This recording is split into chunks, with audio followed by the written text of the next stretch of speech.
तुला पण आयुष्यात स्टक झाल्यासारखं वाटतं ना खूपदा? काय होतं की करिअर, जॉब आणि ह्या सगळ्या ज्या संसाराचा रहाटगाडा असतो तो ओढता ओढता आपल्याला असं वाटतं की आता मी लाईफमध्ये स्टक होऊन गेले आणि आता मला काहीच सुचत नाही, आता मी काय करू, I am block from everywhere. पण अशाच वेळेस तुला काय करायचं आहे की लाईफमध्ये स्टक झाल्यावर थांबायचं नाही, छोटे छोटे नवीन नवीन बदल स्वतःमध्ये घडवायचे. कारण ओव्हरनाईट तर कुठलीच गोष्ट चेंज होत नसते, त्याच्यामुळे छोटे छोटे पॉझिटिव्ह बदल तुला स्वतःमध्ये करायचे आहेत आणि याने नक्कीच तुला फरक पडणार आहे. तर तुला काय करायचं आहे, तुला रोज सकाळी उठायचं आहे, मेडिटेशन करायचं आहे, स्वच्छ हवेमध्ये जाऊन ऑक्सिजन घ्यायचं आहे. हे तर प्रत्येकजण सांगतं असं तुला वाटत असेल है ना, पण हे आपण केलं कितीदा आहे, हे जेव्हा तू स्वतः करशील तेव्हा तुला बदल स्वतःमध्ये आपोआप घडतील.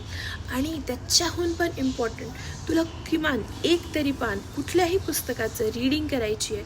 आणि त्याच्यासोबतच जर तू एखादं कुठलंही काम ठरवलंस तर त्या दिवशी तुला ते काम करायचं आहे. कारण ही काय होतं खूपदा, आपण जेव्हा एन्झायटीमध्ये असतो किंवा स्टक सिच्युएशनमध्ये असतो, आपण ना चालढकलपणा करतो, आज नाही उद्या करेल, उद्या नाही परवा बघू. आणि अशाने काय होतं, ते काम होतच नाही. तर नाही, तू ज्या दिवशी जे काम ठरवलेलं आहे ना, तुला त्याच दिवशी ते काम करायचं आहे. आणि तुझा कॉन्फिडन्स प्रचंड बूस्टअप होईल आणि तुझी ही जी स्टक सिच्युएशन आहे ना, याच्यातनं तू बाहेर निघशील.